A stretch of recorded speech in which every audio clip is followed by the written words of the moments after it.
आप सभी का हमारे इंटरनल ऑडिट ट्रेनिंग प्रोग्राम में फिर से स्वागत है, जो है ISO 9001:2015 के ऊपर, जिसे हम क्वालिटी मैनेजमेंट सिस्टम भी बोलते हैं। तो इस ट्रेनिंग मॉड्यूल में हमारा ये 13th चैप्टर है। इस चैप्टर में हम बात करने वाले हैं क्लोज नंबर 10 के बारे में, जो है इंप्रूवमेंट। तो चलिए स्टार्ट करते हैं। 10.1 क्लोज से, जो है जनरल। अब यहाँ पे जो रिक्वायरमेंट है वो ये है कि जो ऑर्गेनाइजेशन है उसको डिटरमाइन करना होगा और सेलेक्ट करना होगा उस अपॉर्चुनिटीज को जिससे कि इंप्रूवमेंट हो सके, और फर्दर यहाँ पे नेसेसरी एक्शन लेना होगा जिससे कि जो कस्टमर की रिक्वायरमेंट है वो पूरी हो जाए और कस्टमर का सेटिस्फेक्शन लेवल इंप्रूव हो। अब फर्दर यहाँ पे जो स्टैंडर्ड है उसने बताया हुआ है कि कौन कौन से अपॉर्चुनिटीज फॉर इंप्रूवमेंट हैं जो कि ऑर्गेनाइजेशन कर सकते हैं, जैसे कि जो ऑर्गेनाइजेशन है उसको प्रोडक्ट और सर्विसेज को इंप्रूव करना होगा जिससे कि जो रिक्वायरमेंट है वो पूरी हो जाए, प्लस में जो नीड्स एंड एक्सपेक्टेशन जो कि फ्यूचर में होने वाली है वो भी मैट हो जाए। अब फर्दर यहाँ पे जो स्टैंडर्ड है वो ये कहता है कि यहाँ पे करेक्शन, प्रिवेंशन और अनडिजायर्ड इफेक्ट को रिड्यूस करना भी यहाँ पे 10.1 के अंदर अपॉर्चुनिटीज फॉर इंप्रूवमेंट के अंदर आएगा। मींस अपॉर्चुनिटीज फॉर इंप्रूवमेंट के अंदर हम इनको कंसीडर कर सकते हैं। अब फर्दर यहाँ पे 10.1 क्लोज के अंदर यहाँ पे जो स्टैंडर्ड है वो ये कहता है कि क्वालिटी मैनेजमेंट सिस्टम की परफॉर्मेंस को इंप्रूव करना और क्वालिटी मैनेजमेंट सिस्टम के इफेक्टिवनेस को इंप्रूव करना भी अपॉर्चुनिटीज फॉर इंप्रूवमेंट के अंदर कंसीडर करना है ऑर्गेनाइजेशन को।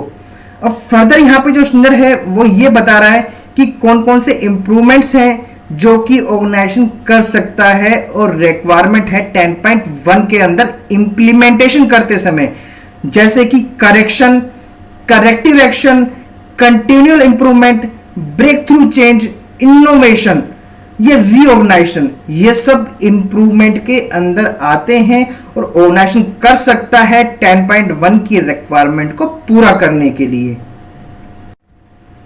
तो चलिए नेक्स्ट डिस्कस करते हैं क्लोज नंबर 10.2, जो है non conformity and corrective action.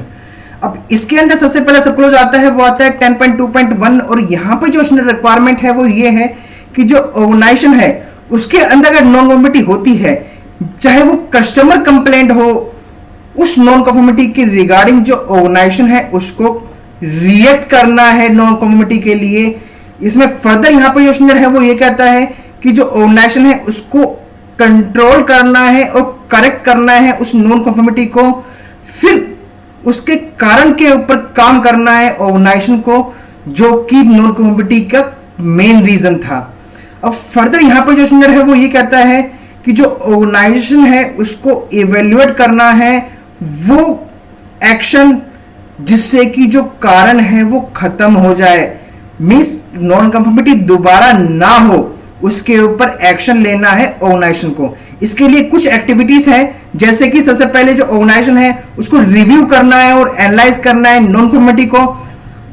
Review analyse करने के बाद जो ऑर्गेनाइजेशन है उसको डिटरमाइन करना है कि क्या कारण है जो कि नॉन कन्फर्मिटी के लिए हुआ, या नॉन कन्फर्मिटी का मेन रीजन क्या था, वो डिटरमाइन करना है ऑर्गेनाइजेशन को।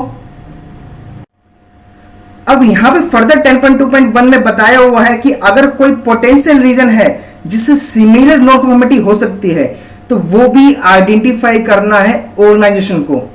अब फर्दर यहां पर जो रिक्वायरमेंट है वो ये है कि जो रूट कॉज था और पोटेंशियल रीजंस थे उस नॉन कन्फर्मिटी के रिगार्डिंग, उनके ऊपर एक्शन लेना है ऑर्गेनाइजेशन को। अब फर्दर यहां पर जो स्टैंडर्ड है वो ये कहता है कि एक्शन लेने के बाद इफेक्टिवनेस चेक करनी है उस ऑर्गेनाइजेशन को, और ये देखना है कि क्या जो करेक्टिव एक्शन लिया था वो इफेक्टिव है या नहीं है। अब फर्दर यहां पर जो रिक्वायरमेंट है वो ये है कि करेक्टिव एक्शन लेने के बाद, इफेक्टिवनेस चेक करने के बाद उसको रिस्क एंड अपॉर्चुनिटीज डिटरमाइन करनी है अगर यहां पे जरूरत है तो, और रिस्क एंड अपॉर्चुनिटी शीट को अपडेट करना है। अब फर्दर यहां पे जो स्टैंडर्ड है वो ये कहता है कि अगर यहां पे क्वालिटी मैनेजमेंट सिस्टम के अंदर चेंजेस करने की आवश्यकता है जिससे कि वो नॉन कन्फर्मिटी ना हो, तो वो भी यहां पे उस ऑर्गेनाइजेशन को करना है। अब यहां पे जो स्टैंडर्ड है वो ये कहता है कि जो करेक्टिव एक्शन है वो डिपेंड होना चाहिए कि जो नॉन कन्फर्मिटी हुई है उसका इफेक्ट कैसा है। मींस नॉन कन्फर्मिटी के इफेक्ट को देखते हुए हमें यहाँ पे करेक्टिव एक्शन लेना है। तो ये सब रिक्वायरमेंट थी 10.2.1 के अंदर। तो चलिए नेक्स्ट डिस्कस करते हैं सब क्लोज नंबर 10.2.2। और यहां पे जो रिक्वायरमेंट है वो ये है कि जो ऑर्गेनाइजेशन है उसको डॉक्यूमेंटेड इंफॉर्मेशन रिटेन करनी है, और उस डॉक्यूमेंटेड इंफॉर्मेशन में ये होना चाहिए कि नॉन कन्फर्मिटी का नेचर कैसा था, नॉन कन्फर्मिटी का रीजन क्या था, उसके ऊपर एक्शन क्या लिया, एक्शन लेने के बाद रिजल्ट क्या रहा, या फिर उसकी इफेक्टिवनेस कैसी थी उस रिजल्ट एक्शन की। तो इन सब चीजों के रिगार्डिंग एक डॉक्यूमेंटेड इंफॉर्मेशन ऑर्गेनाइजेशन को अपने पास रखना है। अब चलिए नेक्स्ट डिस्कस करते हैं क्लोज नंबर 10.3 जो है कंटिन्यूअल इंप्रूवमेंट। अब इस क्लोज के अंदर जो स्टैंडर्ड की रिक्वायरमेंट है वो ये है कि जो ऑर्गेनाइजेशन है उसको कंटिन्यूअली इंप्रूव करना है अपने क्वालिटी मैनेजमेंट सिस्टम को, जिससे कि जो क्वालिटी मैनेजमेंट सिस्टम है वो सुटेबल हो जाए, एडिक्वेट हो जाए, और उसकी जो इफेक्टिवनेस है वो इंप्रूव हो जाए। अब यहाँ पे जो स्टैंडर्ड है वो फर्दर ये कहता है कि कुछ तरीके हैं जिससे कि कंटिन्यूअल इंप्रूवमेंट कर सकते हैं, या कुछ इनपुट है जहां से कि कंटिन्यूअल इंप्रूवमेंट के रिगार्डिंग नेसेसरी या रिक्वायरमेंट निकल के आती है। जैसे कि जो एनालिसिस और इवेल्युएशन किया था उसका रिजल्ट से यहाँ पे कंटिन्यूअल इंप्रूवमेंट के बारे में इनपुट निकल के आ सकती है।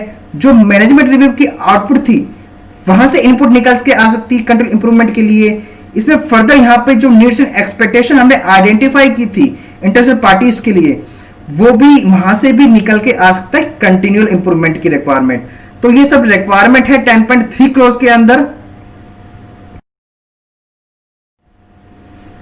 तो चलिए हम इस चैप्टर को यहीं पे समाप्त करते हैं।